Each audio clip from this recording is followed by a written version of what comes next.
All right, we're gonna get rolling here, and if people show up later, that's great. We can tag them in. So welcome everybody to the Njazel swap meet. Tonight we're gonna be talking about starting the new school year, and we're gonna kind of just share some thoughts, share some ideas about what are things we've tried, used, that we're thinking about using to get the year off to a good start. So I'm going to share my screen so that we can see the slides. And all right, I think we're good there. I'm just going to leave it in this mode because there's no reason not to. So Njazel swap meets are a chance for people to share information and resources and ideas. You're invited to pick one of the blank formatted slides if you haven't, or more than one, and put some information or links or whatever that you feel like you want to share. And I'll kick off the swap meet. It seems only fair that I put myself on the hot seat to get things started. And then we'll invite folks to share if they want to share. And hopefully everybody comes away with a few new ideas for the toolbox. So the slides are all basically identical. They've got a space for the idea name and then who's sharing it, and then any kind of info you want to add. And I left a space off to the side if you want to put pictures and stuff. After the event, you'll get an email, not immediately after, but in the next couple of days when I can find a couple of minutes to breathe. But you'll get an email with a link for a post-event quiz, like a little feedback follow-up. And when you fill that out, you'll get a PD certificate from Njazel for 1 hour's worth of PD. So I think that's all of our getting started stuff. Does anybody have questions, thoughts, concerns before we dive in? All right, then I think we're going to get this show rolling. So I threw a couple of thoughts in here. I literally was using this today with students. So one of the things I love to do is I love to get recommendations from staff and students. And one of the ways I do it is during orientation, when I'm talking to the students, I give them a short link to my introductory slides so that they can kind of follow along and click on stuff. And the second slide or the third slide is books I liked. And I ask them to fill out this little short form. It asks for what grade are you in. Actually, when you fill it out, students get one set of questions and teachers get another set of questions. They're basically identical, but they're a little bit different. So I can get stuff from staff and students from the same form. So they pick that they're a student. They say, how do they want to be identified? Because I tell them I'm going to probably share these recommendations with other people. So do you want your first name? Do you want your first and last? Do you want initials? How do you want to be known when I share this out? And what grade are you in? And then they tell me about the book. What's the title? What's the author? What would you say is an audience that would appreciate this or enjoy this? And I work with 7 through 12 populations. So I give them the options to do middle grade, middle school, high school, and adults. And they can pick as many or as few of those as they want for a target audience for the book. And then what do you like about the book? And they can write as much or as little as they want. And then when they hit submit, I get a spreadsheet that's now populated with students' grades. I can sort by grade. I can sort by title. So I can see if there's multiple people recommending the same book. I can kind of get a sense that that's a good one to bring in. And again, I use this with the teachers too. And with the teachers, they have basically the same thing. They say, how do they want to be credited as, Mr. or Mrs. or whatever, however they want to do that. And what grades do they interact with, and what's their main subject area. And then I've actually got this now this year feeding through Autocrat, and it spits out a document. I can run a document that will put those things into little blocks of text that I can copy and paste into my newsletter. So it makes it real easy. On my second page of my newsletter is what you're reading. And it's a student rec, staff rec, and a student rec. So I can just copy paste the text right in, throw a cover in, and done. So it's a real quick and easy way to kind of add that engagement and get that engagement going. And because they're doing it during orientation, it only takes like maybe 3 minutes, 4 minutes for them to do this. But when I go through every class, I get a recommendation from pretty much every kid in the school. And I also send it out to the staff and say, hey, can you take like 2 minutes and just give me some thoughts? And I sent it last week and I got about 20 or 30 responses from the staff, which is not a huge, it's maybe like 20% of our staff at the 712, but I got some great stuff. And it's not just English teachers is what I love. And I got one even from some of our staff, one of our custodians put in a recommendation, which I love. So great way to kind of boost that engagement with literacy, both with the kids and with the staff. It's a real simple thing. Once I set it up last year, I just reuse it. So that was an easy one. And the other thing that is also in my newsletter, and this is one to kind of really hook the kids in, would you rather and best estimate contest. So I'm sure we all do would you rathers in different ways. My middle school kids can't go to the high school by themselves. So I can't do an in-person, like put puffballs in a jar or something, which would be fun. But so I turned it into a virtual would you rather instead. And so each week there's a different, would you rather do this or do that? And I try to find a little gift to go with it and throw it into the form. And I also have opened it up to staff and students if they want to submit a would you rather. And last year, this 2/3 of the year was all done by students. I didn't even have to come up with them myself. I just had to see what they submitted and check and see. So saving me some time, but also a great way to get them engaged because they want to see their name show up in the newsletter. So it adds that extra layer of, oh my gosh, did you see? So them and their friends are going to want to dig through it. And then the last part of that form, I've got a best estimate contest. So I get a canister, I fill it with treats, and I say, whoever gets closest to the correct amount first gets the whatever's in the canister.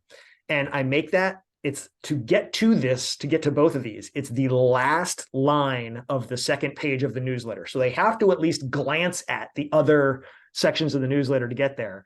And I get pretty good buy-in from the kids on the best estimate contest. And they have to get to that, they have to go through the would you rather. So one way or another, I'm going to get them engaged in some ways. And again, set these up last year, super easy to do. You could do them in person. You can do them virtually. Because of my weird situation, I do them virtually, but it's been working out really well. And then when I do my next newsletter, I take the results of would you rather, I put it in a little box on the, 57% said this, 43% said that. I put the congratulations to whoever got closest to the right number for the best estimate. And then I send them an email and say, hey, come pick up your candy. And they usually are very quick at doing that. So those are a couple of things I like to kick off the year with and kind of point out really carefully to the kids because they really tend to engage and gravitate to those. So that's what I brought to the table. So let's see what other folks brought to the table. Beth, do you want to tell us about your basket here? This looks neat. So I have this little hobby. I don't get to do it very often, but once a month, my friend, she's a demonstrator for something called Stampin' Up, and we usually make cards, but you can use the materials to make lots of other things.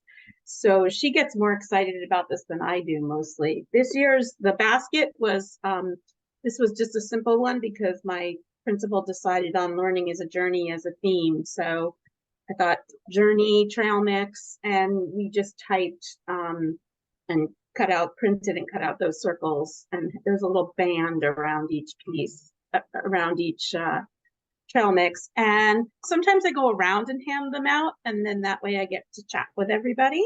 And then I leave what's left over in the library. And I do it a few times a year, whenever there's an excuse for candy. So I've done it at the winter holidays. I've done it at Valentine's Day. And I'm trying to think if I've thrown it in any other time. I think I did do a staff, kind of pick me up somewhere in the March area. So it just gives me an excuse to do a hobby that I like to do and also to chat with other people. And so clever to bring in one of your hobbies and turn it into now this is going to be part of my outreach for the library. That's great. Yeah, I really do. And I think my projects, this one was very simple, but sometimes at Halloween, we'll make a box. Oh, I can show you. I think we're gonna do something like this for Halloween. It's like that.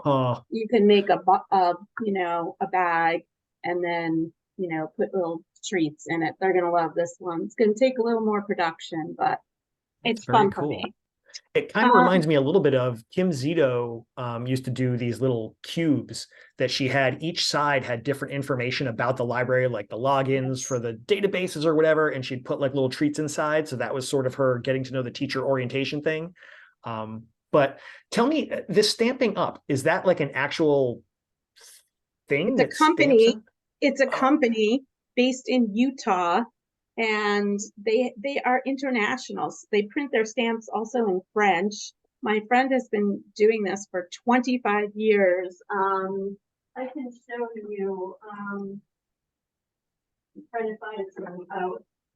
So, we make cards, like this, and they involve stamping. There's like a cutting kind of machine that's kind of like the die cut machines. So you can buy the stamps, you can buy the die cuts, you can buy the paper, the ink. It's a whole, and some of them get a little more. I made the birth announcement for my grandson and done other things like that. So yeah, that's very cool. yeah, Huh. it's fun. And Love she that. does a once a month class where we make 5 different cards, and she preps everything. So you just pay your 20 or $25 and go on a Saturday morning and make them. So yeah, very cool. Very cool. Nice. Love it. And the second one, last year, sometimes administration like doesn't think to coordinate with you when they do something. So my principal declared that every month was going to have a character trait, and when she did the monthly assembly for student a month, she was going to talk about it. And then I thought, well, this is a great way to integrate books. So I would create a list on a Padlet, a list of books that we had in the library for that month's trait. Like I think September is responsibility. Yeah. Um, or respect. I can't remember. Might be respect. And uh, curate a list of books and put the call numbers with pictures of the books. And um, if I can find legitimate read alouds, I can link them as well. And I just did it on a whim for the last September, and 2 different primary and grade teachers came to me and said, "Oh, thank God you did that, because I need to do my SEL at the end of the day, and that's a great way to know what books to have. So we're doing it again this year, so I'm just going to update the list. And she changed a few of the traits, but yeah, it's worked out pretty well. I love when we're able to find those things that we can bring back and just like a little polish here, a little, add and subtract. Yes, I'm trying to work with the guidance counselors new, so I'm trying to work with her. I thought that we were going to have some input on the traits, but I guess not. Because, for example, we wanted to include manners, being polite. And because, yes, you say respect, but we wanted to really specifically focus on manners, and that's not really in there, but we can weave it in. We can weave it in. Yeah. I always think of it as sort of like when I was still a student, going way back when I was still first day student, not like the third or fourth or fifth time. One of the things as an English person was always like, how do you take the thing you have in your head and twist it enough to fit rather than trying to answer the prompt? How do I twist my answer to fit the prompt? So I feel like that Yeah, is a great skill for librarians to say, I've got these things. I'm going to now say that here's how they connect to each other, and everybody can get on board or get off the train. I love exactly. that. That's great. Awesome. Thank you. Chrissy, you want to tell us about what you brought us? Sure. So my big thing when I'm first starting the year is just organization. As much as like I'm a librarian and I'm like OCD about so many things, organization doesn't come naturally to me. I'm kind of a, ADHD, kind of a disaster with things when it comes to keeping everything organized. And one of my big things, and I think especially because I started during COVID 2020, but then when the kids actually first started coming to the library, it was 2021 and they had to sit 3 feet apart. Um, but even besides the sitting 3 feet apart, they sit on the floor, and there's no way, like if you're trying to get to know, because I see every kid in the school in a week. So if you're trying to get to know 600 kids, how do you learn their names if they're just sitting anywhere? And so there was nothing in place. There was no rug. There was no nothing in place for them to sit. So I got these, Velcro dots from Amazon to put on the floor. And again, it initially started with them being 3 feet apart, but now it's really just so that I can help, I can really just learn their names and associate it with that. But then I took it further by also buying colored baskets that go on the tables. So then from there, so like the thing at the bottom is my actual seating chart with all the dots on it, and that's where I write the kids' names. And so I know, like, hey, that's where they sit, and it just helps me with getting to know who's at each seat. And then the tables are for when we're doing an activity. I don't typically use the table for a lesson, only because to put a projector there is a pain. I have to turn off the lights, and you know what happens when you turn off the lights, like you start to lose control of it. So so I really prefer the rug area, but then the rug area has its own set of problems because fifth graders on the rug, they're like rolling all over the place like they're on their living room floor. But anyway, but like having the dots, it also helps because you can see that one picture, there's also this bench area. So because kids used to literally run into the library to race to get to the bench because it was like a fight for the bench, the color dots really help with that I have a system. So we go through the rainbow, so each week a different color gets to sit on the bench. Sometimes we can fit more than one color, but we go through the rainbow. And so on my seating chart there, we have that like space in the middle between the purple dots. I slap a post-it there, and that's where I make notes about the class from that day. So what any maybe questions that came up, something that came up pertaining specifically to that class, but also who was absent and who maybe missed their turn on the bench. And also obviously what color was on the bench, so that I can, keep track for the next week, because obviously some classes are bigger than others. So we're not always on the same color depending on how many kids are sitting on each color. So we alternate that way. I also have the spinning wheel, the spinning wheel of colors. Unfortunately, it has a darker blue and a pink that we don't usually use, although sometimes I do other things with those colors. But I use the spinning wheel. Again, if nobody's answering a question, I'm like, oh, I have to go to the wheel. Let's see. And then I spin the wheel. And it's like, okay, somebody from yellow, who's going to answer this question? Or if I'm looking for a helper for something, I might spin the wheel. Also when it's time for book checkout or just lining up or any kind of thing I want them to line up, I might spin the wheel to see the order that they're going. And again, the baskets, the kids know that they know that if the baskets are on the table, after they do book checkout, they are expected to go to their table. If baskets aren't on the table, they can choose their own seat. And that way I allow them to mix and match. But if they see the colors, they go to their color. So color coding has been really helpful with that, and just really helps me in that. So that's my like seating ideas thing. I And love then I think that. Before we go to the next one, I want Yeah. to pause for 1 sec. So you said this is fifth graders? I have 3rd through 5th. Okay. So the 3rd graders are still good about sitting on the floor. They're still like, remember that from K through 2.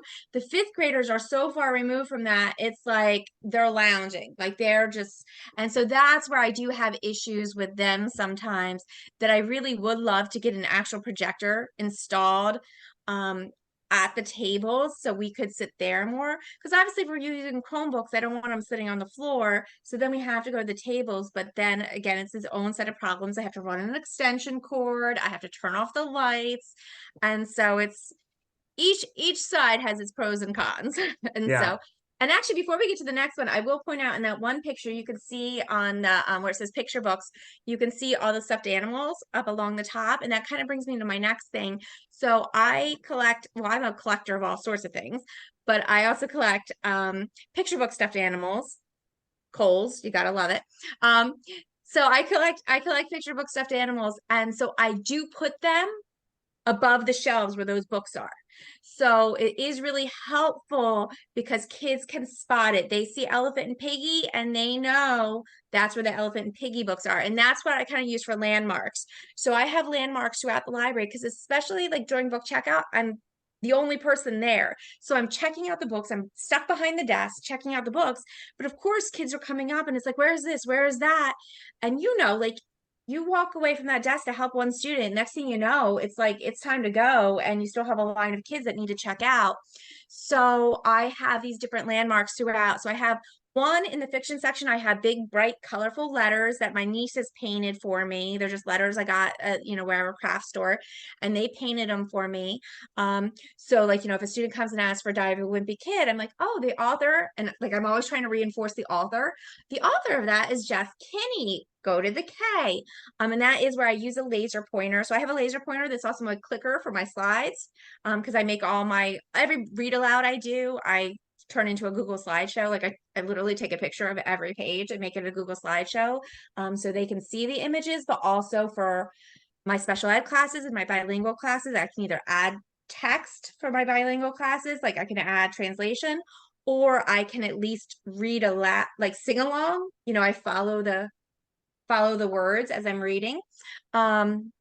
Just for that reading comprehension. And but anyway, I just lost my train of thought. But so I'm all over. So I have that clicker for my things, but it's also my laser pointer. So it's like always on me, that I use that to like point out things. So again, if they're looking for the shark books, they look for the shark jaws. If they're looking for reptiles and amphibians, look for the alligator head. And then even in fiction, we have Captain Underpants there, but we also have the Lego Treehouse is above the Magic Treehouse books, and the Lego Hedwig from Harry Potter is above the Harry Potter books. Again, that's another one of my collections is Legos, and so this is a great way to be able to display them without storing them all in my house, because otherwise I would need to find a new husband. So this works out for me. And then the nonfiction shelves also, you can kind of see in that one. Well, it's kind of small to see. But like I took the time at one point to go and sit and make labels for literally every single shelf. Has a label of the subject matter, but also the call numbers there. And that's also helpful for me when I have other people shelving, or like when I've been trying to train a new library clerk, that the call number is there, and also just the subject. And so that's again kind of reinforcing to the kids that, although kids, I mean, they'll literally stand in front of those shark jaws, in front of the word shark, in front of the call number, and be like, where's the shark books? But still, I'm hoping it's soaking in some way, absorbing in some way. Are these shelf labels like printed, or are they like, can you swap in? So they're technically just the label maker that I had. Okay. And so I just like, seriously, just anytime I would have a minute, I'd go over and make some labels, and I could go over and do it until I finally had the whole entire library done of labels like that. And part of it is because of my own OCD stuff of like, because I don't always follow the Dewey Decimal System. Like I put all the sea mammals together, and I think it's stupid that sea lions and stuff are after lions and tigers. Why aren't they near whales and dolphins and other sea animals? Like that's stupid. And so I don't care, and I put them in that section anyway, and I just make a label, and it's like, screw the numbers, pay attention to the label and where the other books are for that topic. But yeah, it's like I'm really, really trying to get them to notice that, but they'll sometimes stand there and literally be standing right in front of it. But they've gotten good about noticing certain things. And again, they serve as landmarks, even just using a laser pointer to point and be like, like my father's firefighter helmet is right above the firefighting books, which is also right next to cars and trucks.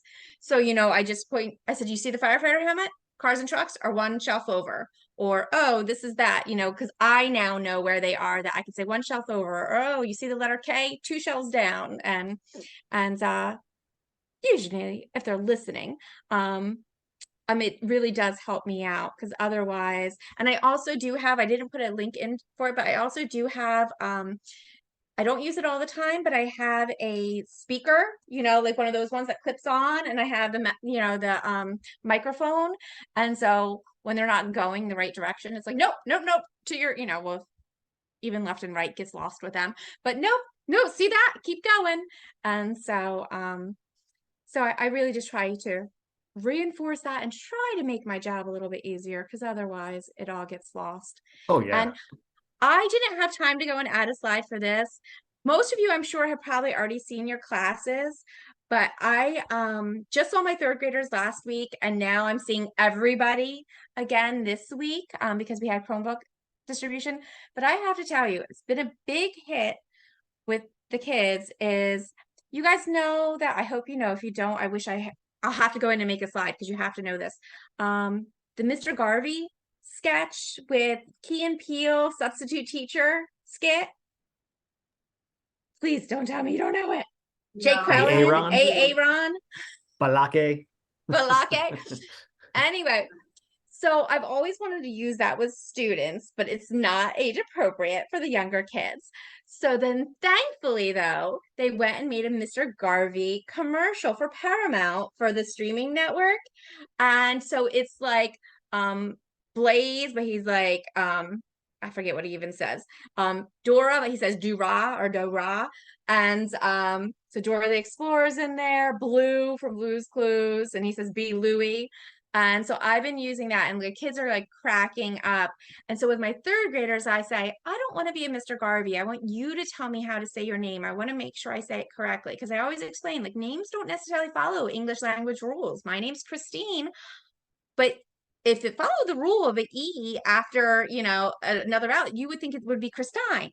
And so I said, names don't follow that. So say it the way you want. And then for my fourth and fifth graders, they love when I say their name wrong, like Mr. Garvey. So I purposely then do attendance calling all the wrong name, like messing them up, and they've got to figure out, you know, whose name that is. And they think that's hilarious. So I've been using that this year. That's fun. I like that. How tall are these fiction shelves that have Legos on top of them? So they're tall enough that the kids can reach the tall shelves, but they can't reach the Legos. Maybe some of the taller kids could just like reach up there. And as a matter of fact, the tree house actually is on like, you know, a Lazy Susan kind of thing. So someone that can reach it can spin it to see all the sides of it. But otherwise they're tall enough, like they're taller than me. So the third graders can reach the shelf to get the books, but they can't reach the Legos. Yeah, otherwise my stuff gets stolen all the time. So like I have the Starry Night made out of Legos in the art section, and there was a little minifigure that Vincent Van Gogh, and that went missing. And you think, oh, minifigure, no big deal. But because you can only get that minifigure with that set that's $170, that minifigure goes for $50 to $80 online. You know, so basically someone stole like, you know, a $75 thing from the library. And so That's a bummer. I know I should learn my lesson, but I like to put stuff out there. I mean, no one's stolen. I'd like to see someone get away with those deer antlers, the deer skull.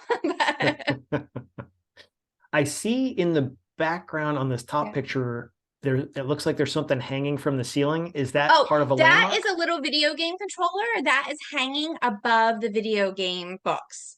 And then I also have there, it's kind of up on a little stand thing. I have, there's like a little Pac-Man light where the ghosts are chasing Pac-Man, and that does light up. So I always turn that on in the morning. So it's like they're seeing it. But the video game controller, because otherwise they'd be asking me all day long where the video game books were. So it's, and the same thing, like I have in my graphic novel section, I have a Dogman stuffed animal. So it's just like go to Dogman, or I also have Narwhal and Jelly. And those were all from First Book. So if any of you work in a Title I eligible school and don't use First Book, definitely, I should throw that in there, because like definitely use First Book. I got $600 and some worth of books from them recently, and that was, I don't even know, 150 books, maybe more. Like, so like you're not getting that from any vendor. I mean, you have to process them yourself, but still it's worth it for that savings, because otherwise 150 books could be like my entire budget from, you know, a traditional vendor that's full price. Oh yeah, definitely. That's awesome. Huh. I love it. I love getting to see other people's libraries. There's always such cool stuff. Cool. There was something, what was I gonna Oh, this, I wanted to just check out this link on your colored dots because you said they're Velcro. Do they're They Velcro that stick to the rug? They stick to the rug, and there are other sets on Amazon. I just put the one because most people wouldn't need more than 36 for the 8.99, but there are ones that are like 80 or 90 for like, $17 or whatever. Hmm. So depending on how many you need. But yeah, they just stick on the rug. Now I am gonna tell you, like, you got some sensory kids that like to scratch them, or even just kids in general that like to peel them. And the second I hear it, it's like, no, I shouldn't hear them. And I always use the example I say for the Velcro dots and for our shelf markers. They don't have a speaker on them. They don't have volume control. They make no sound. If I hear them, that's you. And so like you have control over you. And so that's where I just say like not to lift them. That's my whole thing with them. Um, but otherwise they vacuum the floor and everything, and they say, and that's what I use as my example to kids. I say, like, if you peel them up a little, they're going to get stuck in the vacuum. So leave them flat.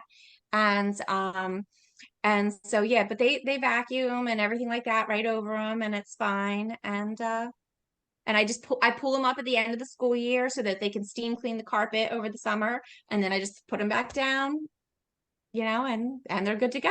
I've been using the same set for the last few years now. So Nice. Hmm. Love it. So many good ideas here.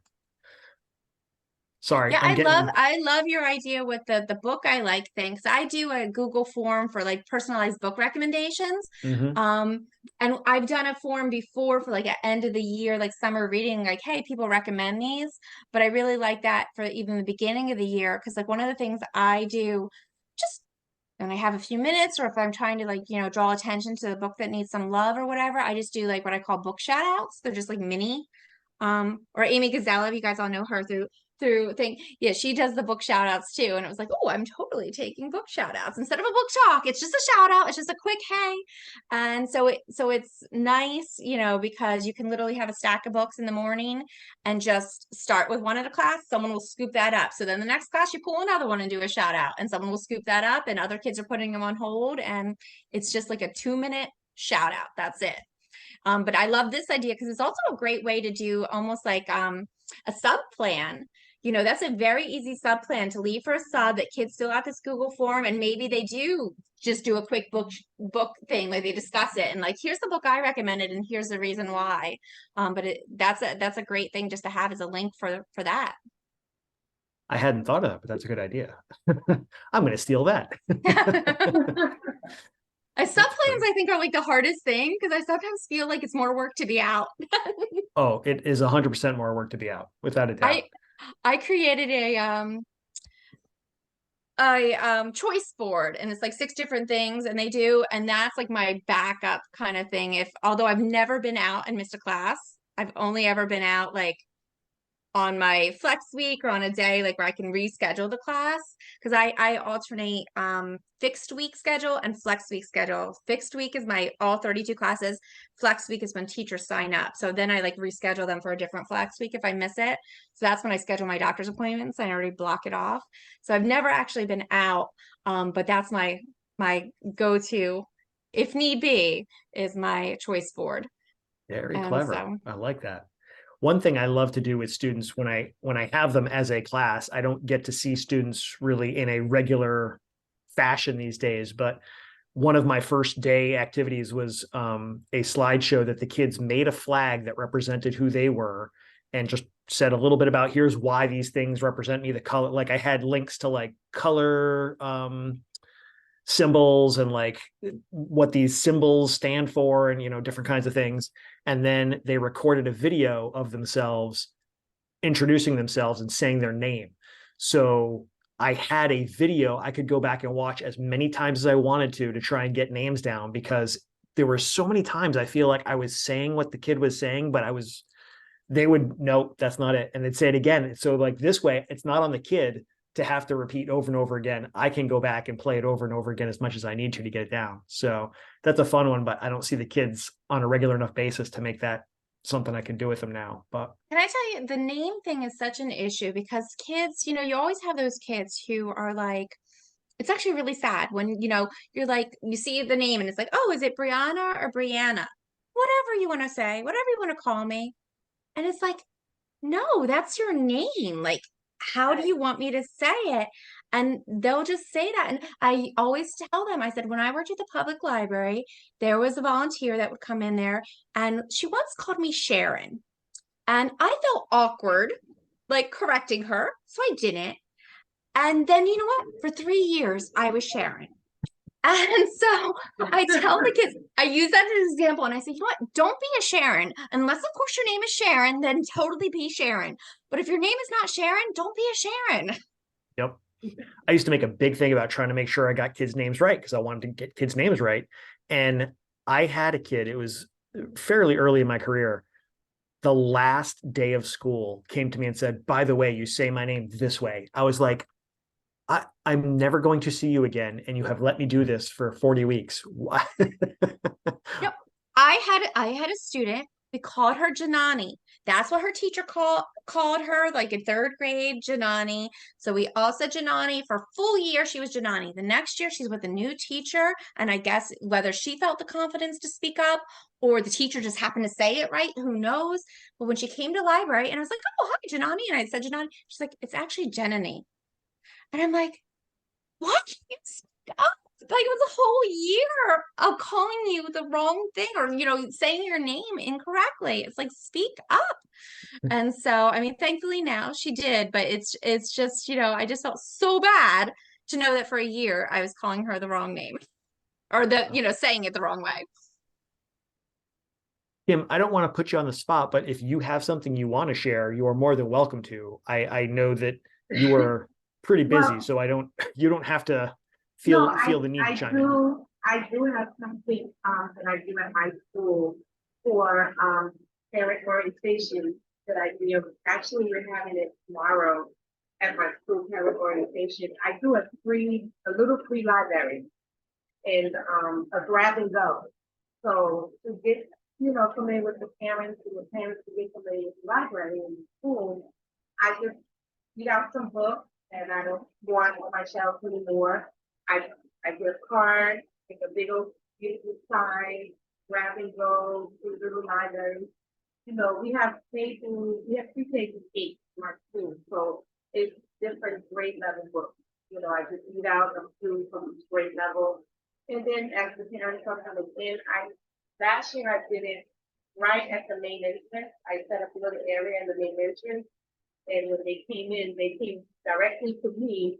And, I told them, I said, well, why don't you go speak to your teachers first? And then when you're done, on your way out, you can grab a book. So they said, oh, we can keep it, we can take it home. I said, absolutely. So that really works for me. The free little library for parent night, open house night, whatever you guys call it.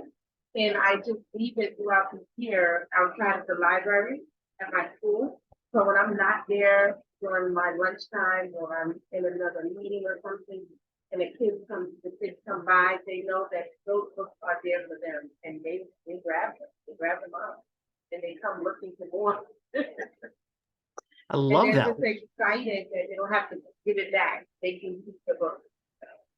What a great way too to kind of let the parents see how what a great support the library can be. Like, hey, when you're on your way, why don't you take a book with? That's such a great idea. I love that. And my principal is very big on reading, and she says getting the kids to get a book, not just books, online. He wants them to actually have books in their hands, reading, so that was the way that I sort of, maybe getting them to be more proactive of getting an actual book, sitting down for parents reading to their children. And it seems to be working out, so I look forward to doing that again this year. I love that. And I know that I've seen school librarians talking about on like social media how they do book fairs, but they're just giving the books away instead of charging the kids for books, which I think is awesome. Well, actually, what we do, we try to fundraise a couple of weeks before the actual book fair, so that we get a little stash or cushion where we can just order books with that money that we, you know, we fundraise for, to just have a stack of books for those students who are less fortunate or cannot purchase the book. You know, you have those students who come in, oh, I wish I had friends to get a book, after a book. And then that's the opportunity to say, well, hey, here's a free book from the book, from the library, the book there, you know, and it makes them feel good. It's, you know, that they left with the book as well, you know. So you can fundraising before, a little bit before. It could be selling candy, like I would go to BJ's and I would buy bulk candy in bulk. And the teachers, when they have their PDs or things, I would always have my little box of candy. You know, hey guys, I'm selling some trail mix, I'm selling candy to our book fair. And before you know it, you have at least $100, you know, 2 CDs bring about $100, and that's the way that I can purchase books for the actual book they start and have something for those students that are unable to purchase, you know. That's awesome. Yeah, I love that, Kim, because I do the same thing. Like, so our local library right now has their bag sale going Okay. on, so that's where I'll go, and it's $5 for a bag of books, and I buy a lot there that's in good condition, looks new, and so we usually have a free table that's at the book fair, or we at least have like a discount. Like that was the thing last year. Scholastic did not send us many budget books, Yeah, so much either. Yeah. yeah, so I had a bunch I had collected in that way on my own. But also we have in our area here, we have Ollie's Bargain Outlet. So there you can go and you'll get a brand new hardcover book that's like, that's one of the ones that it was like, it didn't sell at Barnes and Noble or Target or Right. Walmart or whatever, and they buy it at auction, and then the whole set of them. And so Right. you'll go there and it'll be a hardcover book that's like brand new and it's $3, and so our because we didn't have enough bargain books, our PTO went there after I recommended it, and they got some, and then they would be $5 books, and so they just covered the tax, and that was that, and put them out that way. But I also love how you mentioned parents with the Little Free Library, because obviously we have back to school night coming up, and that is the big thing. So I tell the kids about the Little Free Library, and I'm trying to think of the book I read last year with all the kids about like the creation of Little Free Libraries and how they came to be. Oh, nice. Nice. So I read that, but a lot of times the parents don't realize, especially I feel the parents of our lower income students don't realize you're allowed to take them. You don't have to bring them back if you don't want to. And so I feel like a lot of times they're almost like admonished to not take them, or like they feel they owe something. Right. And so that would be actually a great way at back to school night, just to have them, because I have like bookmarks about the Little Free Library, but just to have them for parents there, or to have teachers throw in a slide about it, and just, by the way, out in front of the school's Little Free Library, help yourself. Because I feel like the parents actually, sometimes discipline the kids for using it. They were very interested in the Little Free Library. Oh my goodness, they're free to say something. Sure, take it serious you want. I just wanted to say something about first books. I purchase from first books all the time. I'm a member with them.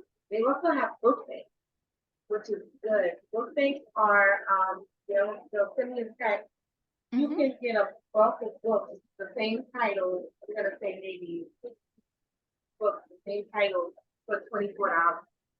So so even if you I do a book club, so I'll say, oh wow, I've got enough here for my book club, and I'm just paying $24 for like 50 books. I forgot, and they're very reasonable, and they're also good for the Little Free Library as well, and those books at the book fair, because you'll have several copies of that title through the book bank, and you can pay a lot of money for it. So first book is great. Yes. Yeah, they're really good because like that little, like you're just paying shipping for those ones. Like you're not even paying for the book. Like, that's actually a great thing for the book fair, come to think of it. Like just to get 75 copies of the same book, whatever. But because one of the things we did at the book fair one year is we did where we acted like all the kids' names were put into a thing, but it was actually just the low income students, Right. or students that weren't able to buy anything. And then they like won a free book. And oh my God, these kids were so excited. They come in, although we were worried at one point because they all start being like, oh my God, this is so awesome. Because I actually wasn't able to buy a book. And someone else was like, me either. I didn't get any books. And then I'm like, oh my God, they're going to figure it out. But they did not. They were all just so excited to get to choose a free book. But yeah, that's a great option for that too. And actually another thing, again, if you're not familiar with First Book, they also have open ebooks. You get access Yes. to open Yes. ebooks, They do. and they now work on Chromebooks. Yeah. Before I didn't used to promote that to teachers because they didn't work on Chromebooks. And that's all we use in our with our school. But Yes, now they they do. work on Chromebooks, and it's like free ebooks. I think someone spoke up about it because a lot of the students are using Chromebooks.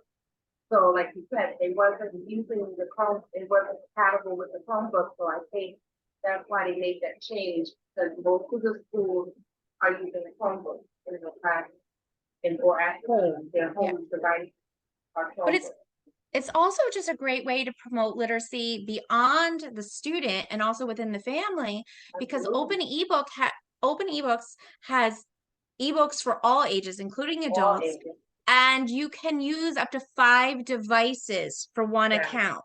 So all their siblings, their parents, everybody can be using it for free if you have through First Book, but there's other places that offer it too, but it's free again for low income or Title I schools, and it's just such an amazing resource.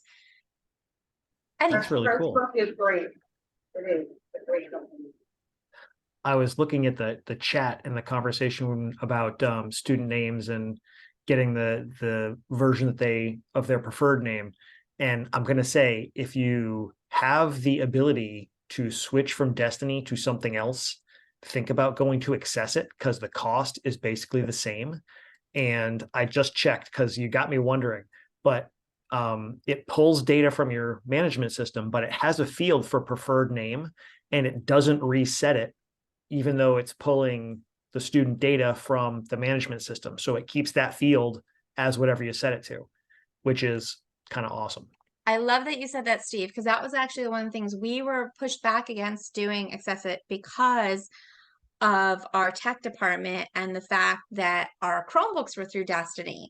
And so it was too much for them to learn another system, although I already said they don't really know the system. But anyway, it was too much. But now that the Chromebooks are handled through a new thing, we're now using Incident IQ for that.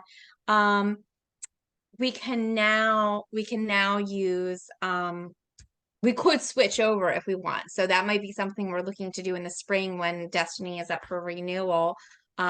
Because we were really impressed by Access It. We definitely wanted to go and switch, but we got pushed back because of tech and that they handle everything with Destiny, and sort of try to learn a new system was too much. But I also see, so Beth's saying about Genesis, the nicknames. Unfortunately, what I've run into is that the parents haven't made the change in Genesis, or the parents aren't aware, which here in New Jersey, you don't have to make them aware. And so because of that, I had a student last year that was going by Ash, like to the point that, when they showed up for a school dance, even ran over to me and was like, call me like her actual name, in front of parents. But I always hated the fact that anything, when I did a checkout and getting a receipt, it says this name, and that's not the name that they prefer. And even just students that it has nothing to do with gender, it's just they use their middle name. It's just nice because you're constantly getting this reminder, or just the fact if you have someone helping in the library and they're writing the slip for a hold, and they go and write this name, and I don't even know who the kid is, because it's like, oh, he goes by Logan, not Dennis, but Dennis is the name that pops up. So how is the person writing the hold slip going to know? Even me, I'm busy. I'm not paying attention. I just see Dennis and I don't realize, oh, it's Logan. Yeah, Access It does so many things I love, but that was just one that happened to occur to me because I had changed a couple of kids' names in their preferred name field. And then when we were talking about when it updates, it changes back. I was like, I did that, but it's still the same as it was last year. And I haven't gone into this kid's record. So it definitely carries over. that's one of many of the things. I could literally do an hour on how awesome Access it is, but it You and Jess need to get together and do a whole thing and Jazel just talking about that. And then last year Jess did a session and I was sitting in and she was like, I started kind of like throwing in little bits and Yeah. she was like, go ahead, take it. So I love it. So good. But anyway, that's pretty much our hour. So I'm going to stop our recording and thank you for all the ideas before I stop our recording. Great ideas and great conversations too, to kind of get a couple of additional thoughts and topics going. So I'm going to stop our recording.